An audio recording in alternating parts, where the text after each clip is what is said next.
आदाब।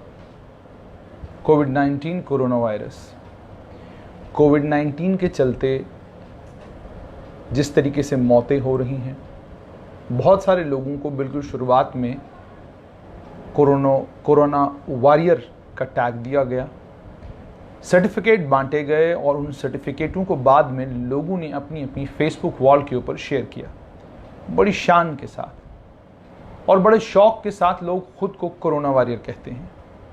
प्रधानमंत्री नरेंद्र मोदी भी इन कोरोना वॉरियरों की तारीफ करते हैं और अपने हर भाषण में इनका अभिनंदन करते हैं कि जिस तरीके से ये लोग इस कोविड-19 के कहर के साथ लड़ रहे हैं। लेकिन वहीं पर इन कोरोना वॉरियर्स के बीच में कुछ ऐसे लोग भी हैं जिन्हें अपना दायित्व भूल गया है।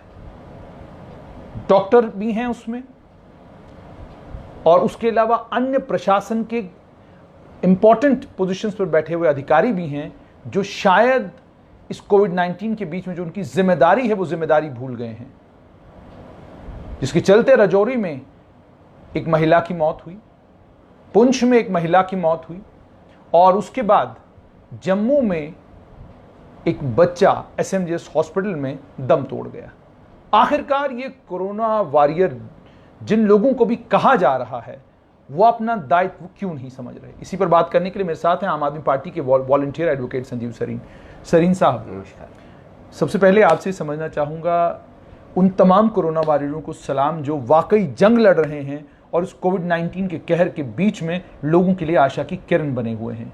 लेकिन क्या कहेंगे उन लोगों के बारे में जो अपनी जिम्मेदारी भूल गए हैं? एक महिला की मौत पुंछ में हुई, उसके बाद राजौरी में इसी तरह का हादसा हुआ और आज बिल्कुल आपके पड़ोस में एक मासूम बच्चे की मौत जो एसएमजीएस हॉस्पिटल में हुई। ये कारण कोई भी रहा हो, लेकिन बताया ये जा रहा है कि डॉक्टरों को जिस तरीके से उस बच्चे को देखना चाहिए था नहीं देखा। जुनैद साहब, जहाँ तक कोरोना वॉरियर्स का सवाल है, हमें कोरोना वॉरियर्स गिनने चाहिए। ये हमारे तमाम जो सफाई कर्मचारी हैं जो ना सिर्फ बाज़ारों से, हमारे घर से भी सारा वेस्ट सामान लेके जा रहे हैं, वाकई में ये कोरोना वॉरियर्स कहलाने लायक हैं। ठीक। जहाँ तक मेडिकल फ्रेटर्निटी का काम है, वहाँ पे हम लोग भूल जाते हैं कि एक चौकीदार भी कोरोना वॉरियर है जो मेडिकल हॉस्पिटल या क्लिनिक्स या डिस्पेंसरी में काम कर रहे हैं, क्योंकि वो 24 घंटे की ड्यूटी दे रहे हैं और वो ज़्यादा रिस्क जोन में रह रहे हैं। जितना पैरामेडिकल स्टाफ है, चाहे मेडिकल असिस्टेंट्स हैं, नर्सिंग स्टाफ है, अर्डरलीज हैं, ये सारे कोरोना वॉरियर्स है। और जहाँ तक मेरा ख्याल है, हो सकता है मैं गलत हूँ या वैसे ही, ये ज़्यादा कोरोना वॉरियर्स है एज कंपेयर टू डॉक्टर्स, क्योंकि ये लोग आम पेशेंट्स के भी संपर्क में ज़्यादा आ रहे हैं। इनके पास पीपीई किट्स भी कम हैं या उतने एडवांस स्टेज में नहीं है जितने अवेलेबल हैं डॉक्टर साहब को। डॉक्टर्स महोदय काफ़ी हद तक यहाँ देखा गया है, मैं सभी को नहीं गिनूंगा, बीच में बहुत डेडिकेटेड डॉक्टर्स भी हैं जो अच्छी तरीके से अपनी ड्यूटीज़ कर रहे हैं, लेकिन मैक्सिमम ये देखा गया है कि डॉक्टर्स का role so far corona patients are concern बड़ा लिमिटेड है। बहुत दूर रह के, बहुत रिस्ट्रिक्शंस से वो अपनी सर्विसेज प्रोवाइड कर रहे हैं। कारण तो वो बेहतर खुद जानते होंगे जी, लेकिन आपका बिल्कुल कहना सही है कि कोरोना के अलावा भी बहुत सारी बीमारियां ऐसी हैं जिसमें मेडिकल ट्रीटमेंट चाहिए पेशेंट्स को। जी जी। अभी आपने बात कही राजौरी और पुंछ की, जहां लेबर पेन थी दोनों पेशेंटों को, दोनों प्रेग्नेंट लेडीज की डेथ, उनकी डेथ कोरोना के कारण नहीं हुई है, उनको प्रॉपर मेडिकल फैसिलिटीज नहीं मिली उसी कारण। ठीक। और जैसा कि आपने कहा, कल ही एक डेथ हुई है हमारे पास में ही, एक शर्मा फैमिली, ब्राह्मण फैमिली रहती है, उनके 22 महीने के बच्चे की 22 महीने का बच्चा। और क्या एसएमजी वजह क्या हॉस्पिटल नहीं हुई, वो मेडिकल कॉलेज हॉस्पिटल में, गवर्नमेंट मेडिकल कॉलेज में हुई, गवर्नमेंट मेडिकल कॉलेज बख्शीनगर में हुई। बच्चे संबंधी कोई पार्टी ना आने की प्रॉब्लम थी, उसके लिए दवा वगैरह देनी थी, लेकिन उसको देखने के लिए कोई सीनियर डॉक्टर या काबिल डॉक्टर वहाँ पे नहीं था जो उसको सही तरीके से ट्रीट करता, सही दवा देता, जिससे उसका इलाज प्रॉपर हो जाता। ठीक। वो 3 दिन हॉस्पिटल में रहने, पहले वो एसएमजीएस हॉस्पिटल में किया, फिर उसको रेफर कर दिया गया गवर्नमेंट मेडिकल कॉलेज हॉस्पिटल में, और कल उसकी बिना इलाज के मौत हो गई। अब आप इसमें किसको कसूरवार मानेंगे, ये तो बेहतर आप जानते हैं। साहब, आपसे एक चीज़ और समझना चाहूँगा। भारतीय जनता पार्टी के एमएलसी रमेश अरोड़ा, उनके पुत्र की इसी तरीके से मृत्यु हुई। वो भी बहुत लड़ते रहे, बहुत लड़ा उन्होंने अपने पुत्र के लिए। उसके बाद कश्मीर में एक इसी तरह का इंसिडेंट हुआ। एक शेड्यूल ट्राइब कैटेगरी से ताल्लुक़ रखने वाली एक महिला के साथ इसी तरह का वाक़या पेश आया। एक और जगह कश्मीर में एक गुजर बकरवाल समुदाय से ताल्लुक़ रखने वाले एक आदमी को कहा गया कि आप यहाँ से चले जाइए, ठीक है, और मेडिकल जो फैसिलिटीज़, ट्रीटमेंट उनको मिलना चाहिए था वो नहीं मिला। उसके बाद जम्मू में कोविड-19 के कारण जिन लोगों की मौत हुई, मेडिकल कॉलेज में बिल्कुल शुरुआती दौर में जो प्रोटोकॉल्स बनाए गए थे, जिस ब्रूटली उन प्रोटोकॉल्स को वायलेट किया गया, ये सब कुछ हुआ, लेकिन ना कोई अकाउंटेबिलिटी, किसी के खिलाफ कोई कार्रवाई। वो बड़ी इंक्वायरियां हुई, लेकिन हमने किसी के खिलाफ किसी किस्म की कोई कार्रवाई होते हुए नहीं देखी। और कल चीफ सेक्रेटरी बीवीआर सुब्रमण्यम साहब कहते हैं कि जब मैं आया था चरमराई हुई व्यवस्था मुझे मिली थी, और अब मैंने बहुत ठीक ठाक कर दिया है इसको। लेकिन इस ठीक ठाक व्यवस्था में भी तो अकाउंटेबिलिटी फिक्स नहीं हो रही, लोगों के खिलाफ कार्रवाई नहीं हो रही। और कार्रवाई अगर होती है तो जो बोलने वाला है फौरन जी चलो पहुंच जाओ जनाब थाने, लगाओ इसके खिलाफ एफआईआर, ये बोल क्यों रहा है, इसको चुप कराओ। वही लोग हमें पसंद है जो ये कहें जनाब सब बढ़िया है, बहुत अच्छा हो रहा है, बहुत कमाल का काम आप कर रहे हैं। जानना चाहूंगा कि क्या कहेंगे, अकाउंटेबिलिटी क्यों नहीं है? जुनैद साहब, आपको भी जर्नलिज्म में आधी से ज़्यादा ज़िंदगी आपने भी बिता दी है। करप्शन किसे कहते हैं, हर एक का अपना नज़रिया होगा देखने का। मेरे ख्याल में जितनी मेरी उम्र हुई है उसमें आज दिन तक जितनी इंक्वायरीज बिठाई गई हैं सरकार द्वारा, मैं एक सरकार का नहीं कहूँगा, किसी भी सरकार द्वारा जितनी भी इंक्वायरीज बिठाई गई हैं, और इंक्वायरी की जब भी रिपोर्ट्स आती हैं उसको इम्प्लीमेंट होते ज़मीन पे मैंने तो नहीं देखा है। शायद एक आध इंसिडेंट ऐसी हो जो मेरे नज़र में ना आया हो, बाकी तो इंक्वायरी डॉक्टर से जुड़े मामलों में तो हमने देखा ही नहीं कहीं। और दूसरा, इंक्वायरी हमेशा होनी चाहिए एक दूसरे के अपोजिट पर्सन्स के साथ। अगर डॉक्टर्स की इंक्वायरी डॉक्टर्स ही करेंगे और प्रोफेशनल्स की इंक्वायरी प्रोफेशनल्स ही करेंगे, पुलिस की इंक्वायरी पुलिस वाले ही करेंगे, तो कोई डिपार्टमेंट नहीं चाहेगा अपने डिपार्टमेंट के लोगों को फंसाना।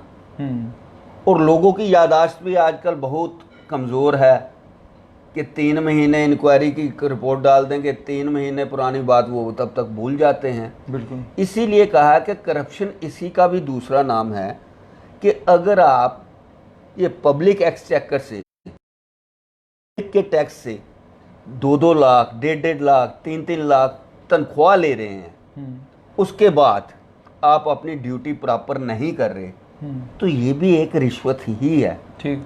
मत भूलिए कि आप जो गलत कर रहे हैं, अगर यहाँ नहीं देख रहा, ऊपर वाला देख रहा है, वहाँ आपको हिसाब देना है। आपकी इनर कॉन्शियस आपको अलो नहीं करती है, रातों को आपको भी नींद नहीं आएगी, और हिसाब यहाँ का इस कलयुग में यहाँ का हिसाब यहाँ पे ही मिला के जाना है। ठीक। आज तो आप जवान होंगे, आज आप रुतबे पे होंगे, आज आप कुर्सी पे होंगे, आज आप उनका ध्यान नहीं रख रहे हैं। मत बोलो कि ये कुर्सी आपके पास हमेशा रहने वाली नहीं है। कल को आपके बच्चों के साथ, जहाँ आपके माँ बाप के साथ भी ऐसा ही सलूक होगा, उस वक्त आप पछताओगे कि आपने अपने वक्त पे क्या गलत नहीं किया। ठीक, आपको अभी भी सुधरने में बहुत वक्त है। आप अपनी ड्यूटीज प्रॉपर कर सकते लेकिन हो। सर इन सब जैसे आप कह रहे हैं कि प्रॉपर ड्यूटीज करने का जहां तक ताल्लुक है, 2 भाइयों की मौत हुई, वो अपने एक परिजन को का अंतिम संस्कार करने के लिए गए थे, तभी में उनका अंतिम संस्कार किया गया, उन दोनों की मौत हुई। हमने भी स्टोरी की, हमने भी स्टोरी की, हमने भी प्रशासन तक ये बात पहुंचाई, बाकी तमाम जितना भी मीडिया, सारे मीडिया ने इसको अलग अलग तरीके से कवर किया। सबने मिलकर ये कोशिश की कि कम से कम किसी एक मामले में एक्शन हो, हमें नजर आए कि सरकार वाकई आम आदमी की सुनती है और उसे आम आदमी की जान की कीमत मालूम है। लेकिन सरीन साहब, हमने उस मामले में भी देखा कि अभी तक कोई उसमें कार्रवाई नहीं हुई है। मामला जाकर जो है सिर्फ और सिर्फ कंपेंसेशन तक जाकर जो है रुक गया है, और उस परिवार को जो इंसाफ मिलना चाहिए था अभी तक नहीं मिला है। तो फिर ये कहना कि बदलाव आया, वो किधर है? ये तो आप बेहतर जानते हैं कि जब से भारतीय जनता पार्टी की केंद्र में या राज्य में सरकार इनडायरेक्टली और डायरेक्टली रही है, जवाबदेही तो बिल्कुल ही बंद हो गई है। कांग्रेस के वक्त में जवाबदेही थी, कुछ हद तक ही सही, मतलब एक्शन कोई का जवाब हो, एक्शन वहां हो पर या ना हो, लेकिन कार्रवाई का आश्वासन भी होता था, कुछ ना कुछ होता था। प्रोग्रेस चाहे 100% नहीं होता होगा, 25%, 50%, वो कुछ दिखता भी था, ऑन ग्राउंड कुछ दिखता भी था। लेकिन बीजेपी के राज में तो ये सब कुछ बंद हो चुका है। आपने बहुत अच्छी एग्जांपल दी, 2 भाइयों की डेथ हो गई, उसमें एडमिनिस्ट्रेशन की गलती थी, उनको प्रॉपर पीपीई किट्स नहीं दी गई थी। आम जनता भी अब बोलना बंद हो चुकी है, जो कि उनका खुद का कसूर है, कि जब कोई एक आम शख्स कोई गलती करता है तो गवर्नमेंट ने उसके लिए मापदंड रखे हैं। आप ही गाड़ी चला रहे हैं, आपने बेल्ट नहीं डाली है तो आपको फौरन जुर्माना ठोक देंगे, आप पे सारी पेनल्टीज लग जाएंगी। लेकिन प्रशासन की, एडमिनिस्ट्रेशन की कहीं जिम्मेवारी फिक्स की ही नहीं है। ठीक, आप बताइए कि बकायदा कोविड-19 का एक सेंट्रल गवर्नमेंट ने पूरे का पूरा सिस्टम निकाल रखा है कि कोविड पेशेंट की जब डेथ होगी तो कहाँ उसका अंतिम संस्कार किया जाएगा, या कैसे करना है, कहाँ उसको दफनाया जाएगा, और क्या क्या प्रोटोकॉल लेने पड़ेंगे, फॉलो करना पड़ेगा। बिल्कुल। एडमिनिस्ट्रेशन से जब ये पूछा जाए तो एडमिनिस्ट्रेशन मम रह जाती। वैसे तो एडमिनिस्ट्रेशन यहाँ पे जे&के में तो दिख ही नहीं रही है। ठीक ठीक ठीक। किससे पूछा जाए? एक गवर्नर साहब आए थे, साल एक के बाद वो चले गए। दूसरे गवर्नर साहब आए थे, एलजी साहब, वो भी 1 साल के बाद चले गए। उसके बाद अब ये तीसरे साहब आए हैं, मनोज सिन्हा साहब। एडमिनिस्ट्रेशन दिखाना चाहते हैं, तरीका मैं बता देता हूँ, बिल्कुल आसान सा तरीका है जी।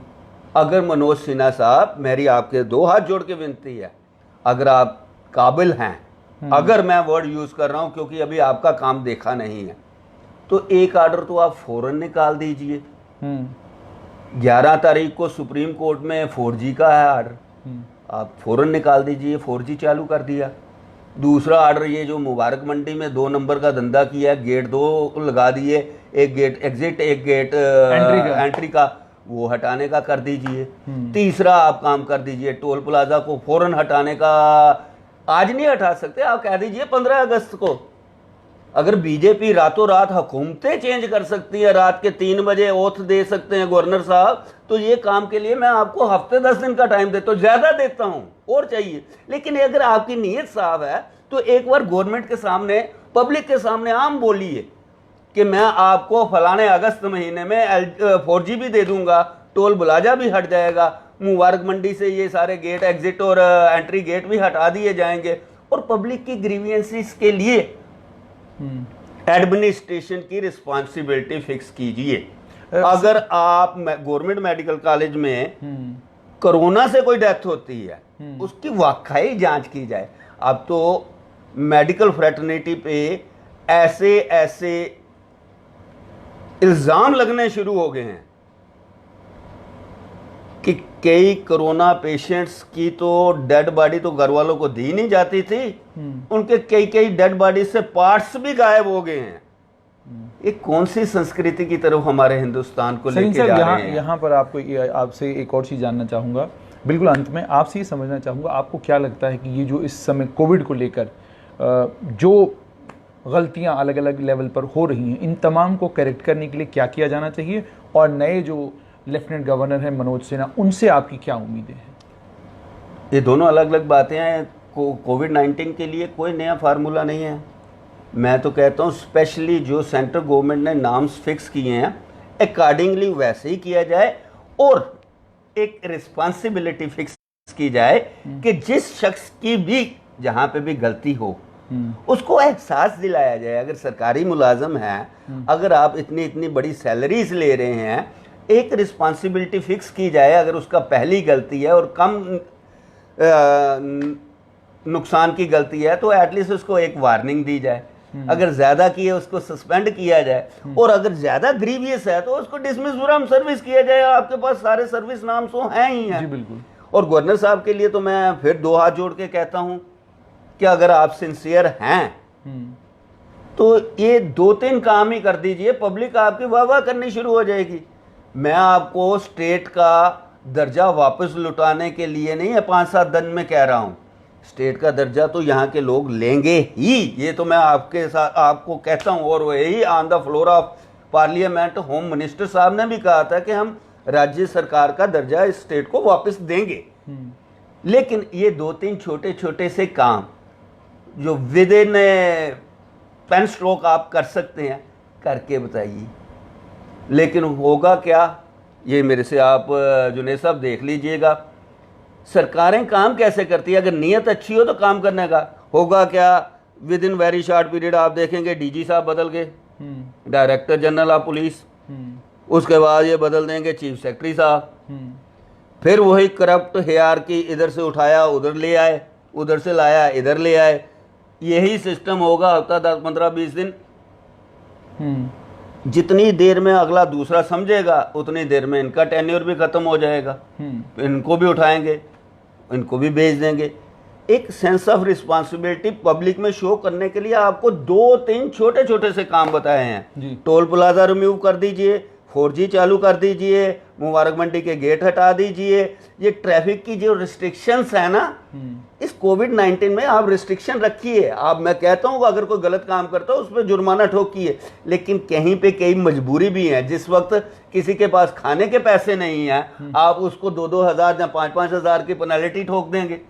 ये कहाँ की इंसाफी है? आपने अपने खाते पूरे नहीं करने हैं, मजबूरी देख के आप ये जो पेनल्टीज लगाई जाती हैं इसे सुधारने के लिए होती हैं।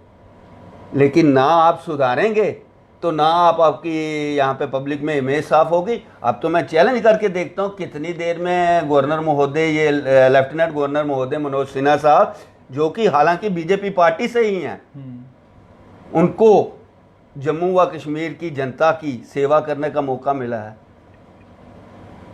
उनके बारे में तो सोचा जा रहा था कि शायद वो उत्तर प्रदेश के मुख्यमंत्री बने, लेकिन ऊपर वाले ने अगर जहां जम्मू कश्मीर में धरती के स्वर्ग में उनको भेजा है कोई काम करने के लिए, शायद वो अच्छा काम कर जाएं और आने वाले ज़माने में यहाँ की सारी जनता उनकी वाहवाही करे, क्योंकि ये तो उनको इंडिविजुअल लेवल पे वो कर भी सकते हैं और करना भी चाहिए। बहुत बहुत शुक्रिया। तो ये थे आम आदमी पार्टी के एडवोकेट संजीव सरीन, जिन्होंने कहा कि 4G को रिस्टोर किया जाए, टोल प्लाजा को लेकर कोई फैसला लिया जाए, और साथ में ये भी कहा कि इस समय कोविड-19 के चलते जो बहुत सारे एडमिनिस्ट्रेटिव काम किए जा रहे हैं, और जिस तरह से खासकर ट्रैफिक को लेकर इन्होंने कहा कि चालान जिस तरीके से किए जा रहे हैं, ध्यान में इस बात को रखा जाना चाहिए कि लोगों के कारोबार ठप हैं, हालात ख़राब हैं। इन ख़राब हालात के बीच में इस तरह से पेनलाइज करना, लोगों को टोल का बोझ लोगों के ऊपर डाल देना, और बाकी जो परेशानियों से लोग दो चार हो रहे हैं, ये गलत है। साथ में ये भी कहा कि कोविड-19 में जहां पर डॉक्टर्स को हम कोरोना वॉरियर कह रहे हैं, वहीं पर पैरामेडिक्स का, एनओज का और बाकी जितना भी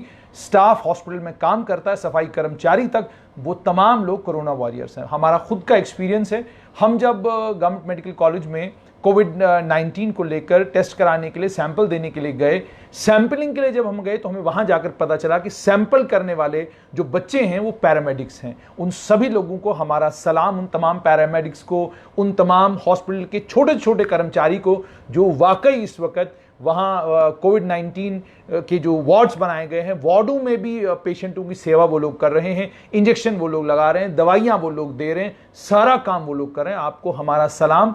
और साथ में डॉक्टरों से और बाकी पूरी एडमिनिस्ट्रेशन से ये गुजारिश, कोविड-19 को हल्के से मत लीजिए। कोविड-19 यहां पे है, तब तक रहेगा जब तक इस कोविड-19 का कोई हल नहीं आता। दीजिए इजाजत, आदाब। मैं